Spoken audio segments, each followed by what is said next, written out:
మారుతా ఉన్న కాలం, టెక్నాలజీ వచ్చింది. ఈరోజు టెక్నాలజీ వచ్చిన తర్వాత నాలంటోడు కూడా పత్రిక నడిపించవచ్చు.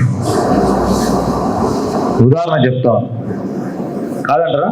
చూస్తూ ఉన్నాం మనం, ఏడ పడితే ఆడ పత్రికలు తెలుస్తూ ఉన్నాయి.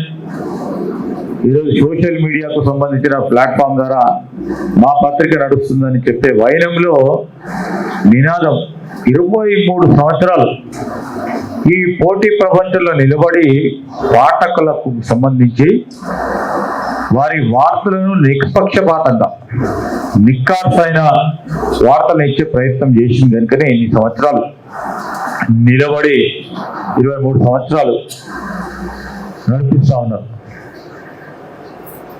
మనం చూస్తూ ఉంటాం మారుతా ఉన్న విలువలు.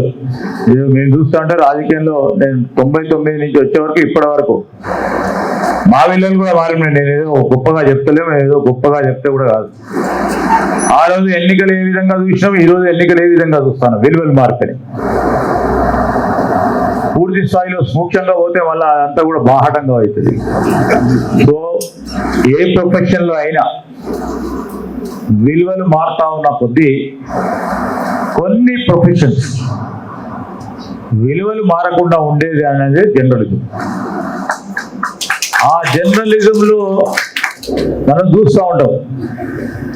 గ్రామీణ ప్రాంతాల్లో పోయినప్పుడు నేను పట్టణాల్లో తిరుగుతూ ఉన్నప్పుడు ఒక విలేకరు కనబడితే గౌరవం ఇస్తారు. ఎవరైనా ఒక పెద్ద స్థాయి అధికారి ఉన్నా ఒక విలేకరి కనబడడం అంటే గౌరవిస్తాం. ఆ గౌరవం దేనికి? నిక్కార్సైన వార్తలు ఎవరికి కూడా లోబడి పడిపోకుండా ఒక స్టాండర్డ్గా ముందుకు పోవాలనే ఆలోచన చేసి ఆ ప్రొఫెషనల్ ఎథిక్స్ నిలబడే ప్రయత్న భాగంలోనే జర్నలిస్ట్ నడుస్తూ ఉంటాడు. కనుక ఆ జర్నలిస్ట్కి ఎవరు ఎంతటి వారైనా, ప్రైమ్ మినిస్టర్ గారైనా, చీఫ్ మినిస్టర్ అయినా, మినిస్టర్ అయినా, లేకుంటే చీఫ్ సెక్రటరీ అయినా, లేకుంటే పై స్థాయి గవర్నర్ గారైనా తప్పకుండా గౌరవిస్తూనే ఉంటారు. ఎక్కడ కూడా మనం చూస్తూ ఉంటాం. నేను మంత్రిగా చిన్న గ్రామానికి పోయినా మా జర్నలిస్ట్ మినిస్టర్ బాగున్నారని అడుగుతాం.